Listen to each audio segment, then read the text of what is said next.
Pay the registration fee, invite 3 friends to form a team of 4, and your registration fee will instantly be refunded. Begin your journey of honor today. Don't miss this opportunity. Join the challenge, promote road safety, and become a pioneer rider. For details, visit the official Good Products website at www.hgo.com or call toll-free 0800-335-555 or visit our offices at Kingdom Kampala 3rd floor to register now and win prizes worth millions. Taxation is a bit complicated, and the only way to demystify it and make it as easy to understand and to comply with is through engagement. Is there a limit to the number of cars a returning citizen is bringing into Uganda?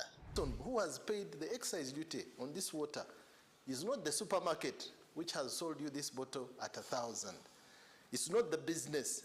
It is the man who is going to drink this water. We strongly believe that it will only be through such constructive engagement that we'll be able to broaden our tax base and build our country together. Buza Commissioner. Now you can get direct answers. Send your tax-related questions via WhatsApp or SMS to 0790-141-887 and the Commissioner General of URA, John Musinguzi, will personally address them.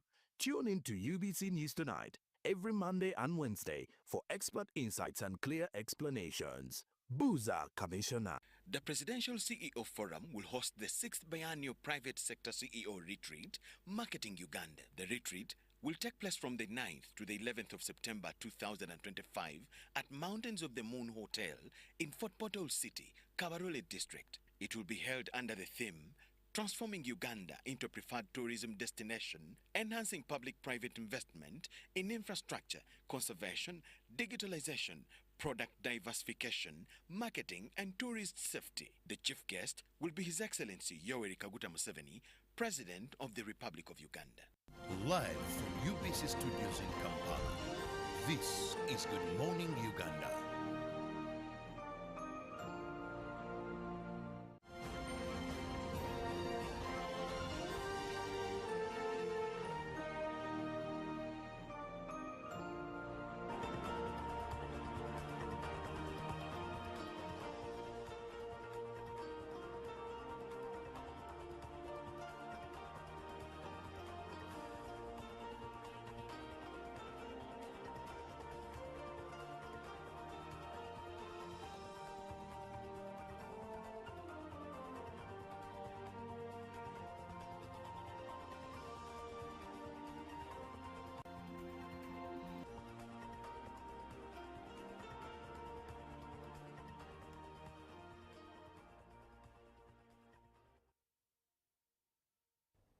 A very good morning to you. Thank you so much for watching UBC TV. It is Good Morning Uganda, and we are coming to you live from Nile Avenue. My name is Julie F. Nantaba, and in this particular moment for today's reel, we are looking at Africa Engineering Week, and that is the impact of engineering to socio-economic development. Be a part of the show, 070960, 592. That's the WhatsApp number that you should engage by text WhatsApp and share your opinion or ask your questions, as we have Honorable Dr. Monica Musenero Masanza, who is here to speak into this particular matter. She is the Minister for Science, Technology and Innovation Information in Uganda. Good morning, Honorable. Good morning. Thank you for coming. Good morning, Julie, and good morning, Uganda. It's a great pleasure this morning to interact with you. Indeed. It's the 11th UNESCO Africa Engineering Week and the 9th Africa Engineering Conference with the theme Leveraging Engineering Innovations and Technology to Accelerate Africa's Socio-Economic Transformation or Development. Honorable, what is the significance of this particular conference, especially for Africa? Thank you, Julie. This conference is very, very important for Africa, for Uganda. And it's very important for Uganda because it is the first time that Uganda is hosting such a continental engineering event. And this has not come randomly. It has come because there is a recognition of the steps, of unique steps that Uganda is taking, which the continent has taken note of, and would like to come and we dialogue and we consolidate these achievements and also define the next steps of Africa in terms of building engineering. Now, why engineering? Engineering is something that we as Africans have not paid attention to. I can't say we have not seen its impact, but we've just not been conscious that there is a huge economy that lies in engineering. Because nations, one of the key issues about a nation is developing the economy of the nation. And so there's a huge economy that lies in engineering. We have seen engineering and treated it like a service, you know, if you're going to build a house, there is a civil engineer there. But if you're going to build a house, do you know that 90% of the value, or 90 to 95% of the value that you're putting in that house is actually engineering? Right. It is engineering. So engineering is a profession or a set of professions, a cluster of professions that any nation that wants to develop must pay a lot of attention to. I must confess, before I became minister, I wasn't paying that much attention, but I've sat down now and analyzed, and we are working very closely, almost every sector. Look at agriculture. We need agriculture engineering. Look at the Ministry of Works and Transport. It is all engineering. Look at health. It's all engineering. Look at almost everything in the country. It is engineering. So if you don't pay attention to building your national capacities, that means you must build the human capital. People who understand the multiple aspects of engineering, and you pay special attention to them. And of course, historically, you can note that people, when they are selecting engineers, they try to select the smartest kids. Now, for us, we thought that that is just being smart. But no, it is because of the importance of engineering. That is why you want to put your best talents on it.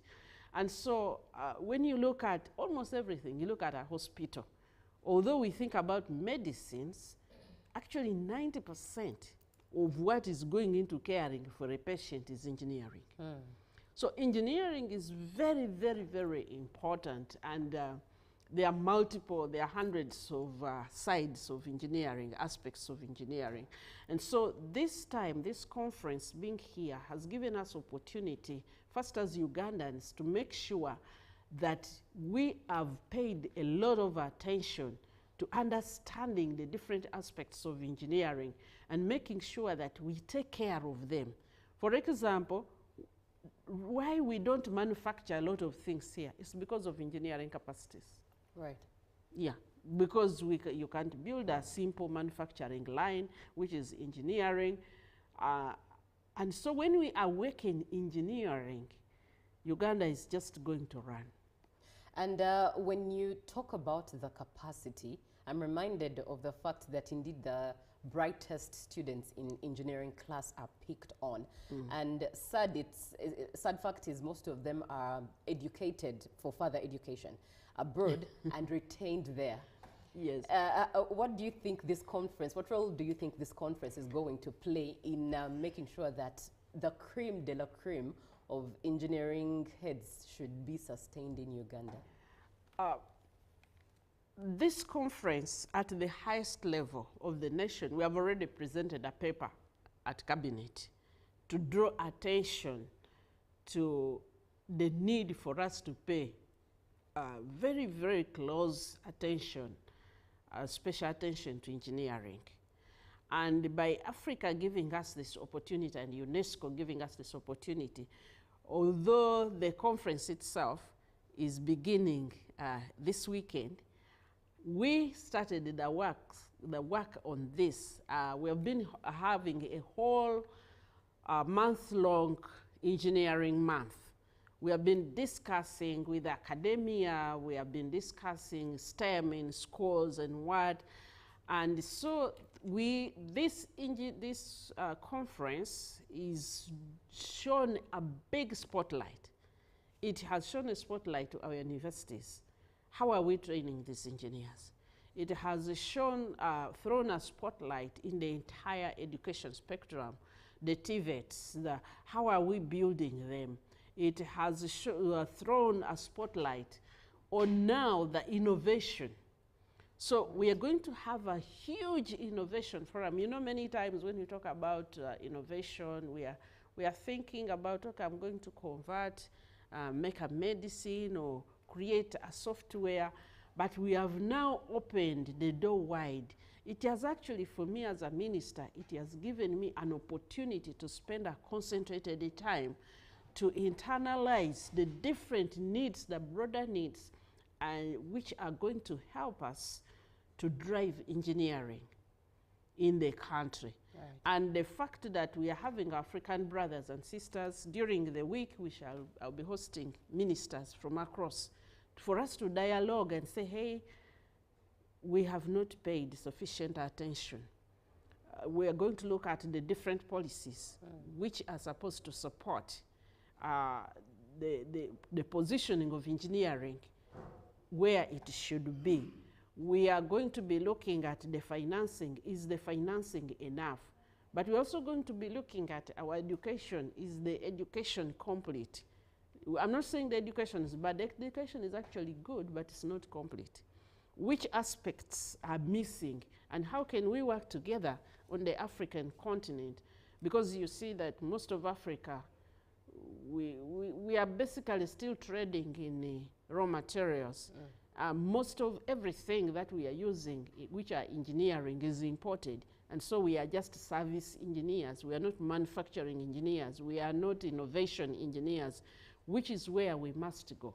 So this is a very, very important conference, and we really appreciate UNESCO and the Professional Engineers Institute in Uganda and the Ministry of Works and the different sectors where we have come together, education, the universities, the TVETs, we have come together, and I believe that our understanding, our appreciation, the importance that we lay on engineering is going to take on another level. All right.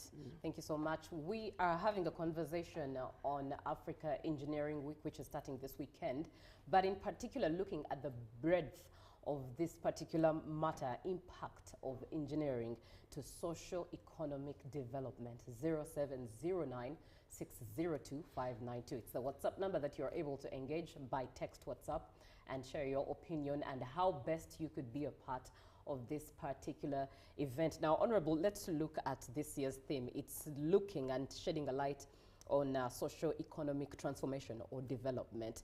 And indeed, it states leveraging engineering innovations and technology to accelerate Africa's socio-economic transformation. What inspired this theme, and how do you think socio-economic development is attained through engineering? Everything. Right, right. Because socio-economic transformation is when you move your people from one form of how they live and do their business into another strata. And throughout history, it's industrial revolutions which have been able to do this. It's technology which has been able to do this. Okay, people were moving by horses. Their engineering put them at that level. And then at some point, engineering and innovation brings on board a car. And so people can now move, you know, faster. From carts to cars. From carts to cars. And engineering brings on board an airplane. Right. And now people are not only able to move faster, but they can overcome barriers. From the land to the ocean, people can now navigate the seas, they can navigate, they can reach, and that is unleashing wealth. Now, when we look at our socio-economic strata, the president has been talking a lot about the development steps in Uganda. But when we move broader to Africa, we came on board into the global economy when we had our own science, our own engineering. We had engineering. Africa discovered fire on our own. However, at some point, somebody brought a matchbox. And so we were not able to develop the rock into something distributable. So our engineering stayed there. And so the engineer who would have been making that source of fire, which is distributable, was reduced to distributing the matchbox. You know? Yeah. When we were moving, we had carts for moving, the transportation. Then somebody brought a car, and we were reduced to mechanics. Right. And repairing the car. And we have not stopped to say, hey, how can we come up with a moving object of our own that is suitable? And so we are throwing back, if Africa, okay, let me state this, that the moment you don't own engineering, engineering is 70 to 90% of the wealth of nations. Right. 70 to 90% of the wealth that you can have is embedded in your ability to engineer.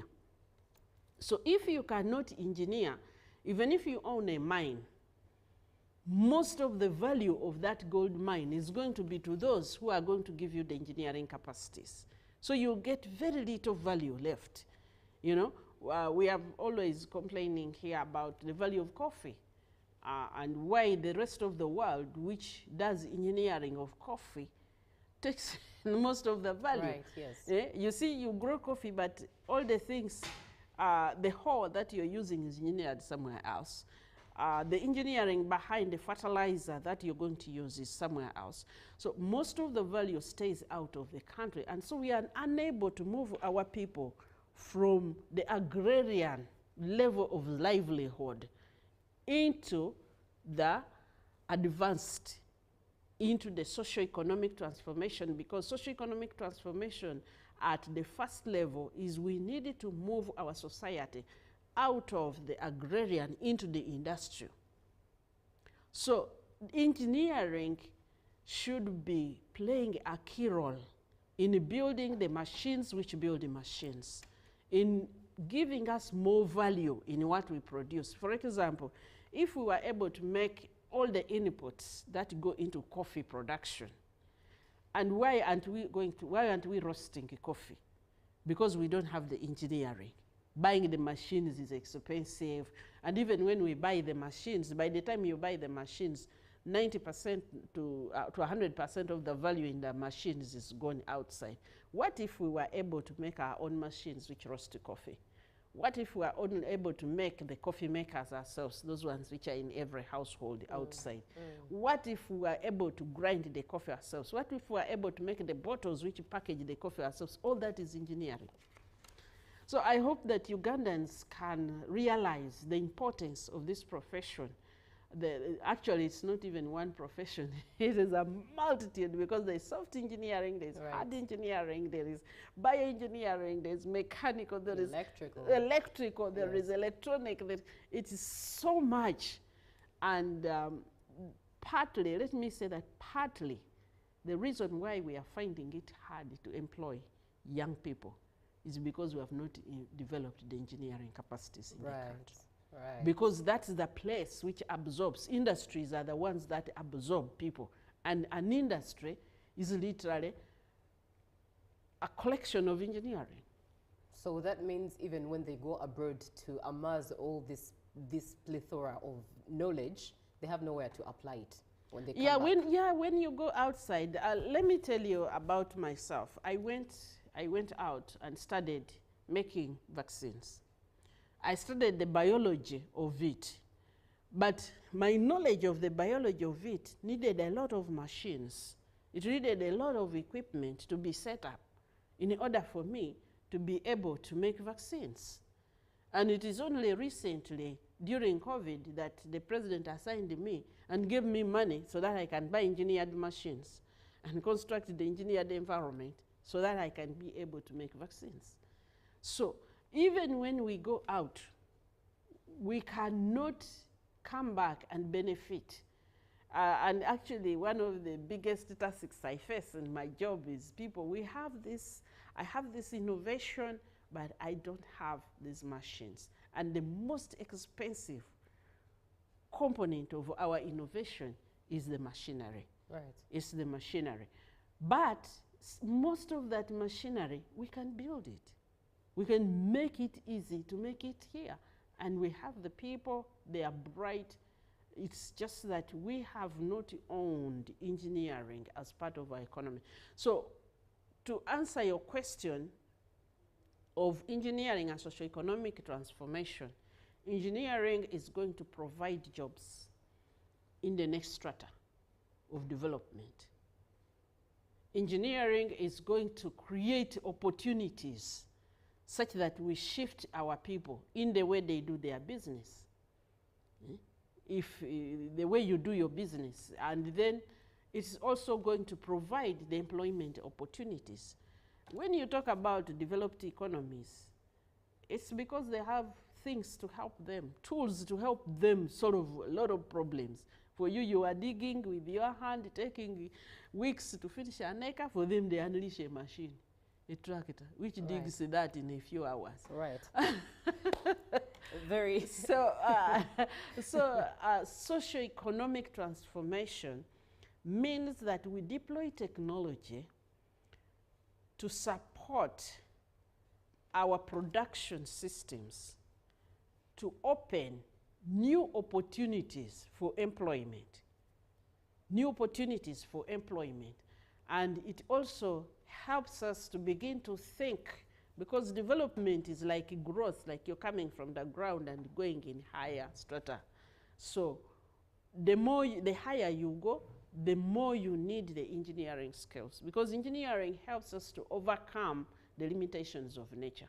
Right. Thank you so much, Honorable. Now, in the time we have left, let me use that opportunity to also engage the viewer. And good morning, Julie. Thank you for bringing Dr. Monica Musenero. We just appreciate her efforts because she's vocal and outspoken, and that speaks volumes for service delivery in this digital era. Applauses, Madam. My special... Okay, you're wishing someone a happy birthday. We'll do that a little later on. But thank you so much for being on the show and following the conversation. Good morning, UBC. I am Zia Adrian Nyirira, a very proud student of social work at Islamic University in Uganda. My question to Madame is, does she feel social work can have a contribution in this? And if so, how? I ask this because social work is a field that many have taken for granted, but looking at what makes up some of my course units in the master's class is community economic issues, and the subject you discussed today has a page. My request is to hear from Doctor and what she has to say. Thank you for the show.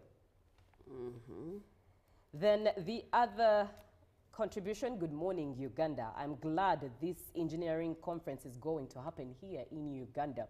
As the minister, I urge you to upfront engineering in Uganda, for it's the way to go for worldwide development. Thank you very much. This is Edson Entebbe. And finally, good morning, UBC. I am Kutesa Pitson, a diploma holder in mechanical engineering and a technician in roofing rolling mills, Namave. However, my issue and challenges I have found in my field is that education standards are failing, whereby the syllabus is more theoretical than practical.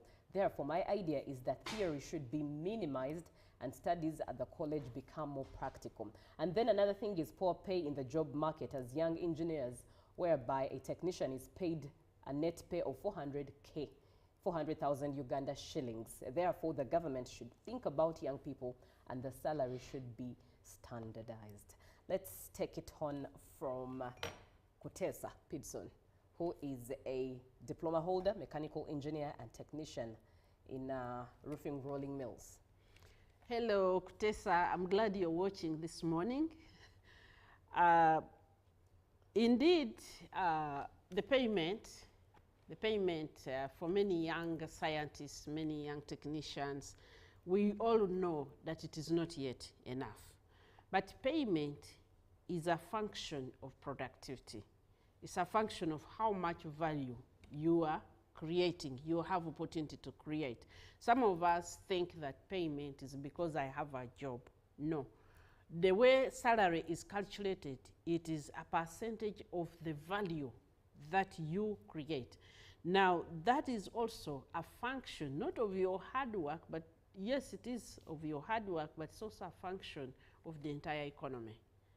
And so as we move our society socioeconomically out to higher productivity level, to more engineering, for example, where you're working, we are bringing in about 10 to 15% of the value from that value chain in the country. Supposing we had 60%, then possibly Pedison will be paid. So Pedison, be hopeful and be patriotic. I want to promise you, government is working hard to create opportunities for young people. We can't start you off now, because then we would make that company close, because the income level in the country, the capacity of people to buy things at a higher price is still low. So they have to keep the prices within a certain range, and that's what they can now afford to pay the workers across.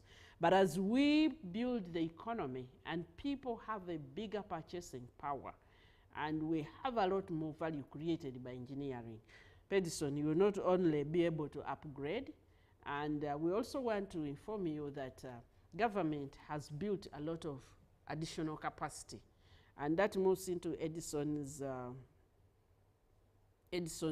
question.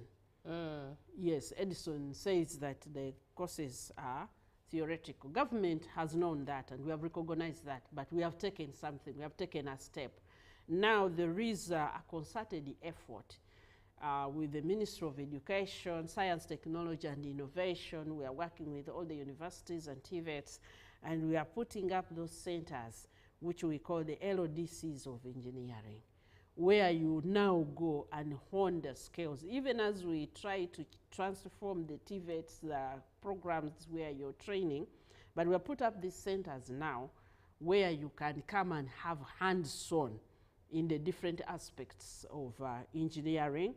And we have already finished the first cohort, and they are very, very appreciative. So we are taking in the feedback. It is a collective effort. And so look up also when we are inviting people for the TIA program. You can apply and you'll come, and you'll be very, very proud of yourself. So yes, we recognize, but we are doing something about it. All right. Yes, and social work, lastly, social work, please. Social work is to organize the people. Engineers are human beings, and they must be organized.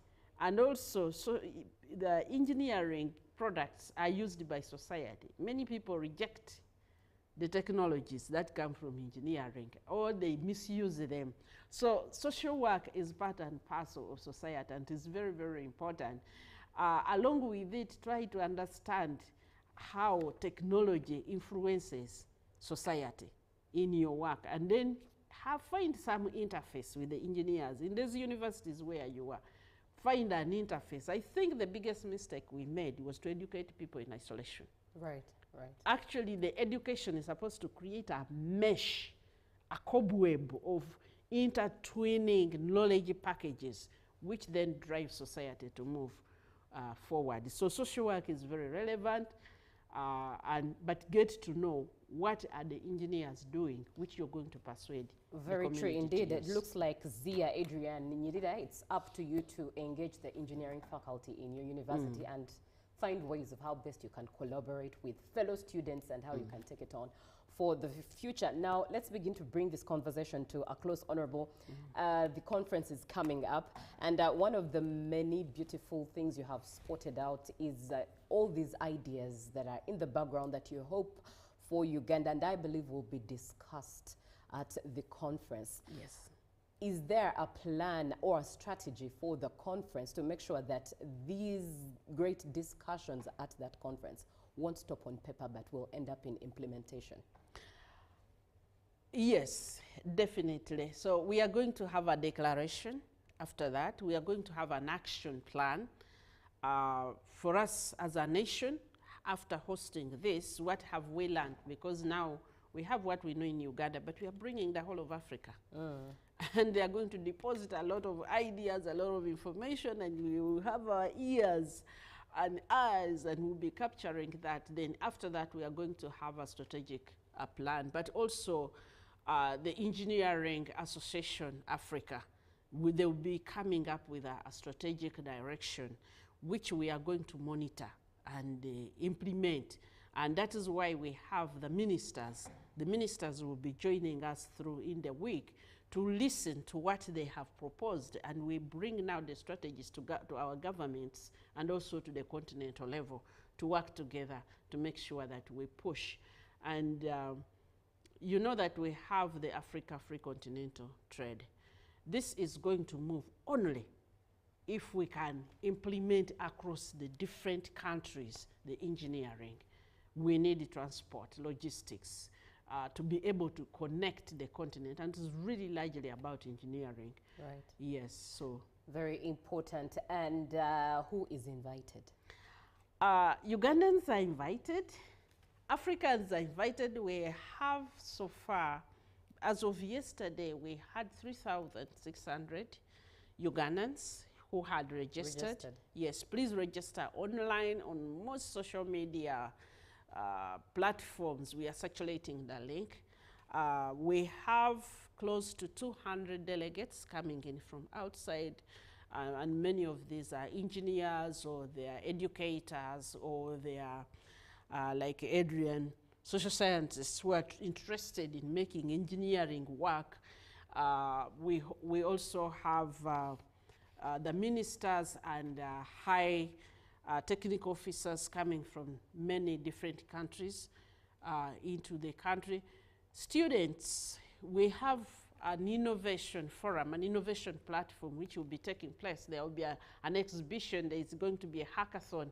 It's going to be exciting. So we are having kids as young as primary school. They are participating. We want them to interact with who is who in engineering on the continent, so that because when you do socio-economic transformation, you are shifting. You don't want them to, again, think about yesterday. We want them to see the future. Right. So we are going to, everybody is invited, if journalists. Yes. Oh, that means also that media schools are able to register. And have yes, schools are able to register and come. Right. And they are invited. Then on Friday, on the 19th, we have an overlap. We have an e-mobility expo at Chiramotos in Jinja. This is now showcasing how engineering has come together to build something beautiful. So even there, so many of the people who will be here in the conference will be moving to Jinja to see how we have built an industry of e-mobility, or mobility, automotive industry, using the different engineering capacity. So we have also invited schools. Schools are invited for the conference, and the information is available. Just quickly Google, you'll find the information. We have been all over. Right. Yes, and specifically, Julie, I'm inviting the media. Right. I'm inviting the media to be there. We have a media session on Tuesday. We have an hour where we're just interacting with media. I'm sure they are going to send you a detailed, because this was discussed yesterday in the high-level planning, but we also want to engage the media. And I want media engineers. I want one day, Julie, to sit here, and that camera is made in Uganda. Yeah. Profound indeed. And to add to what Honorable Dr. Monica Musenero Masanza, I will say that I think her dress is still an initiative of engineering somewhere, because a machine tailored a dress. It's a bubu dress, beautiful one, but from the ministry. Yes, it's this is corporate wear. I love my job. I love the work I'm doing, and I really appreciate the president for giving me this opportunity. So I don't give myself a chance to forget, but also all of you who see me, let us do everything to make Uganda the best. Right. Thank you so much, Honorable Dr. Monica Musenero. She is the Minister for Science, Technology and Innovation Information. We've been talking about the impact of engineering to socio-economic development as it is the Africa Engineering Week 2025. You are invited. She has made it as layman as possible for you to understand and be a part of this. It doesn't matter what field you're from, but engineering is a part of all of us. So you're invited to be a part of the whole week's conference and every event that shall take place. For now, good morning, Uganda. Up next is JMU Tourism Express. We do have business, the agenda, and of course, sports. Good morning, Uganda.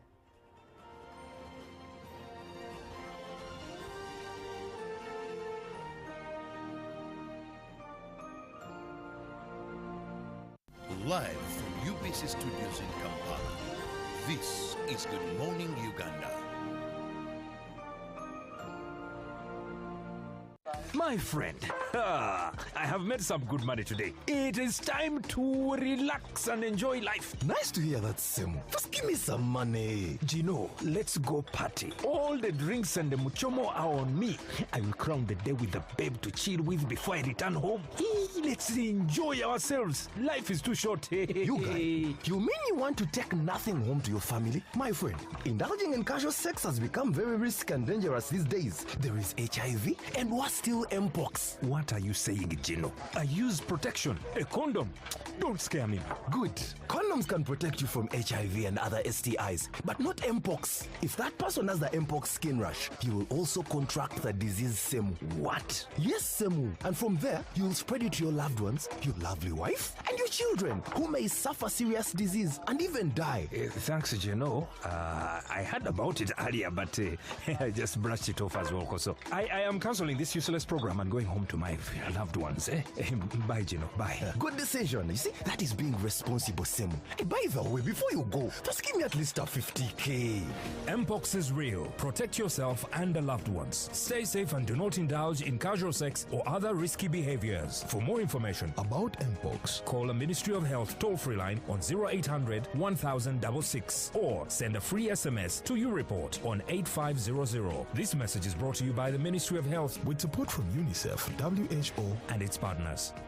The Presidential CEO Forum will host the 6th Biennial Private Sector CEO Retreat, Marketing Uganda. The retreat will take place from the 9th to the 11th of September 2025 at Mountains of the Moon Hotel in Fort Portal City, Kabarole District. It will be held under the theme Transforming Uganda into a Preferred Tourism Destination, Enhancing Public-Private Investment in Infrastructure, Conservation, Digitalization, Product Diversification, Marketing and Tourist Safety. The chief guest will be His Excellency Yoweri Kaguta Museveni, President of the Republic of Uganda. Taxation is a bit complicated, and the only way to demystify it and make it as easy to understand and to comply with is through engagement. Is there a limit to the number of cars a returning citizen is bringing into Uganda? Who has paid the excise duty on this water is not the supermarket which has sold you this bottle at 1,000.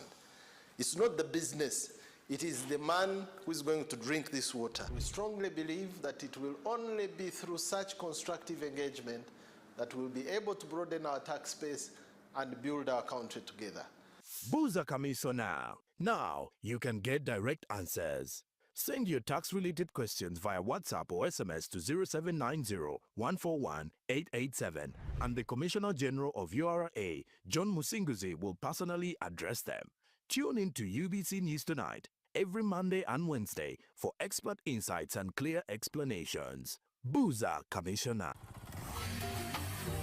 Hello, Kampala, Uganda. In response to the national call of strengthening the traffic security, Good Products Group HGO brand has officially launched the Rider Selection Campaign. Registration is now open.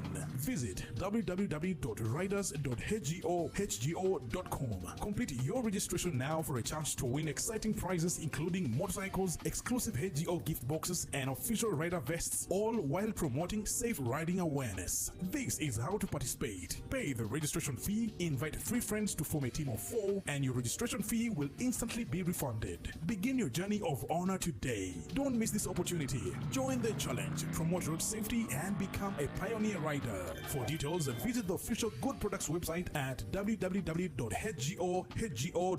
or call toll-free 0800-335-555 or visit our offices at Kingdom Kampala 3rd floor to register now and win prizes worth millions.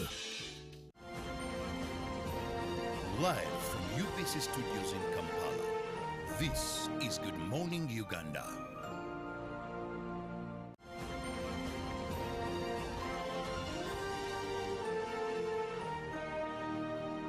Brought to you by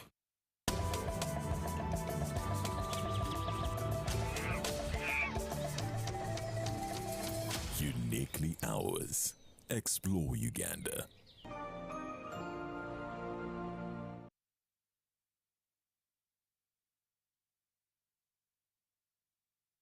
Yes, my name is Richard Obita.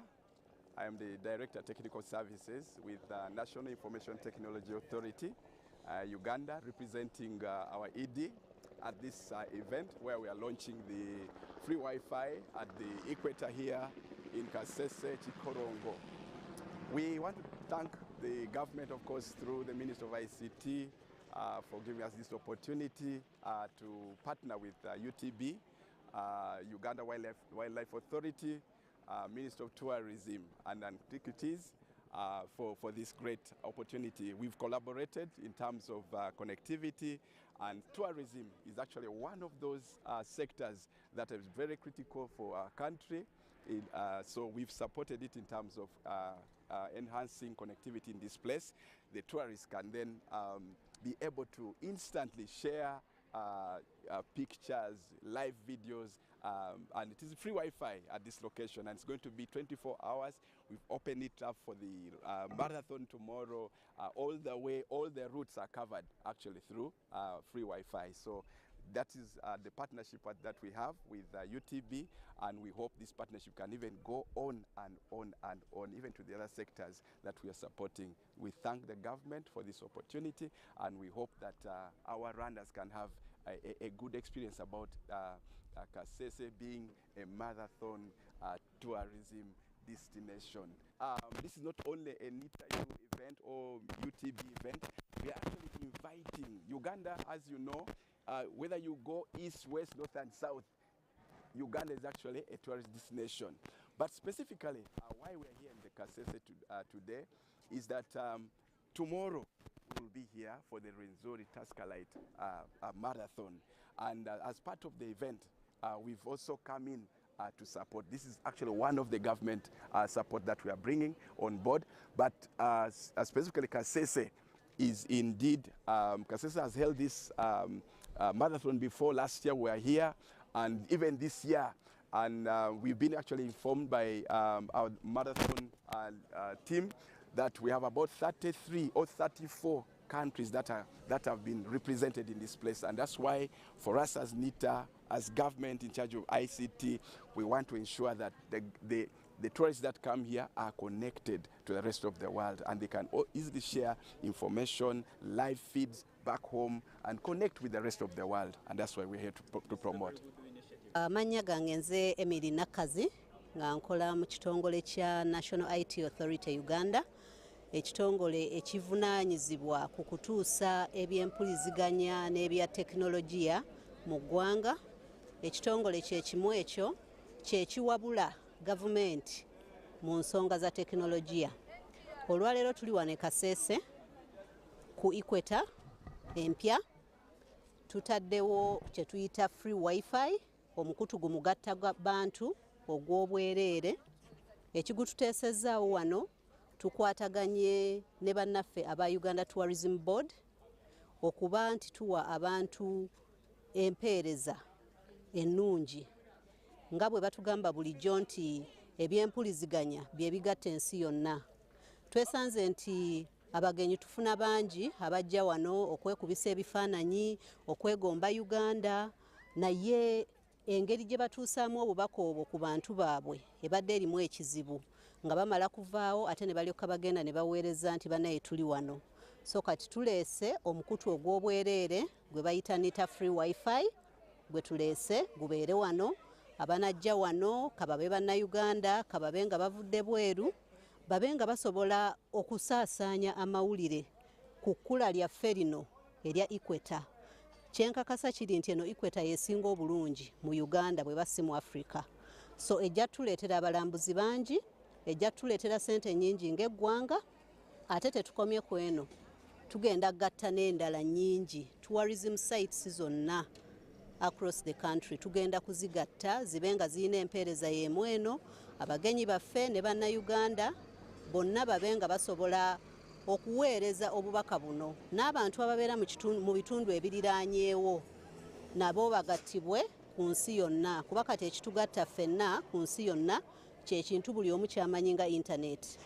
So awatali intaneti buli omu abeera mu kasonda ke, naye bwe tuba ku intaneti ffenna tubeera mu nsi emu ate engazi. So abasobola okukola ebyobusuubuzi, ebyobulambuzi byonna, lwakuba nti kaakati ekyenjawulo ekiriwo gavumenti ng'eyita mu National IT Authority Uganda ebireese ku bwereere. Bwereere tosasula, ogenda bugenzi ku ssimu yo n'ogenda awali wifi n'oselectinga nita free wifi, bw'omala ogiselectinga n'oconnectinga n'otandika okuweereza obubaka n'okukola ebintu byo byonna nga bw'obyagala. Mwebale nnyo.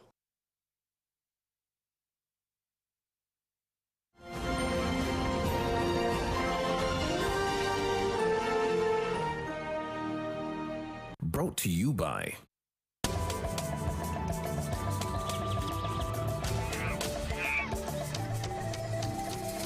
Uniquely Ours. Explore Uganda.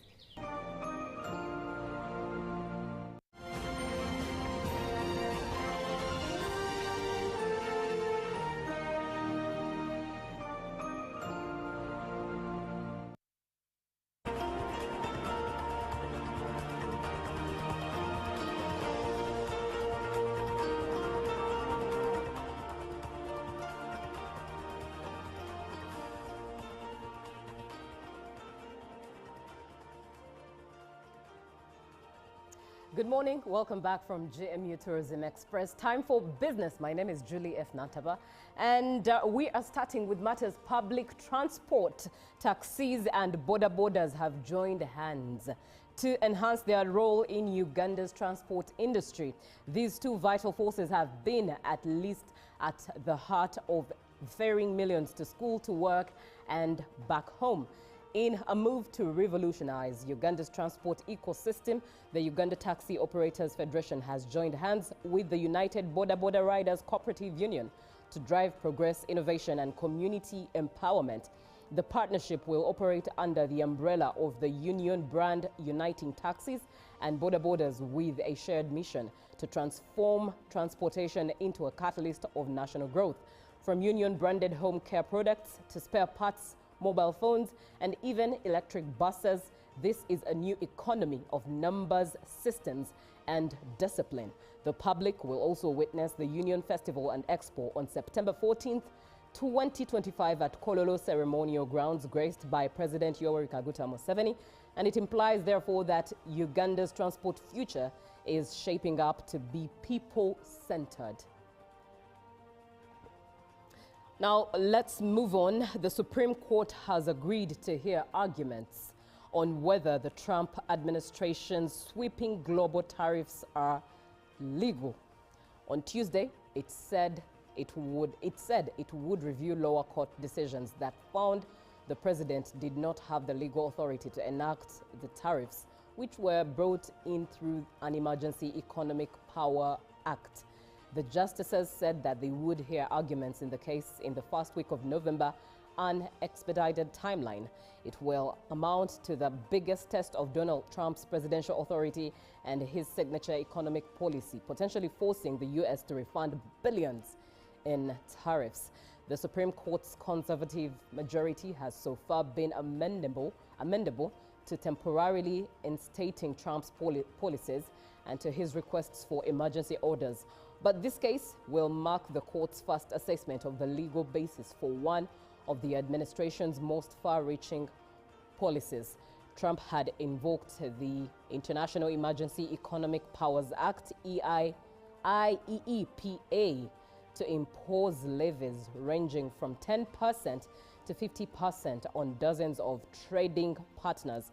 He has also used the emergency law to slap tariffs on China, Mexico, and Canada.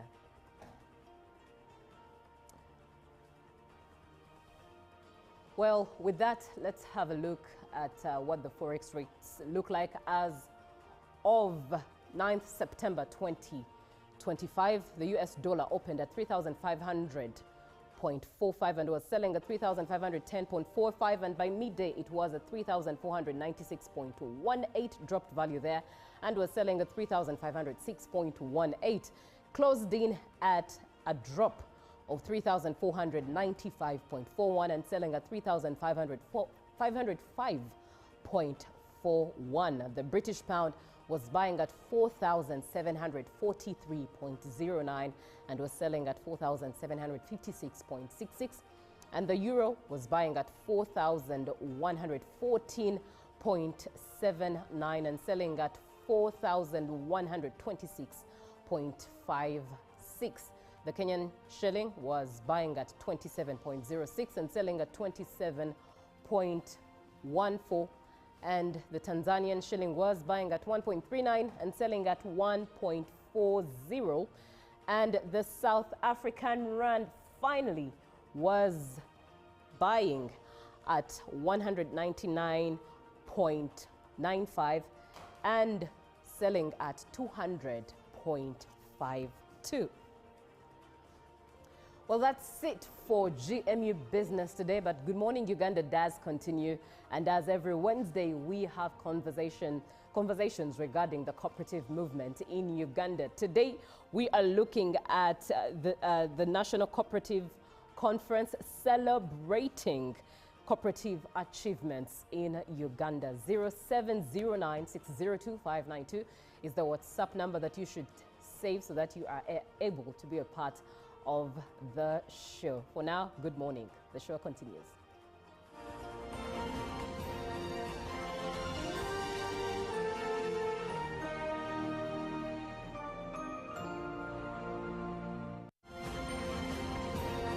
Live from UBC Studios in Kampala, this is Good Morning Uganda. Revered as the patrons of the Tory into the future, this is your lifetime opportunity to name a rhino and with it find the conservation efforts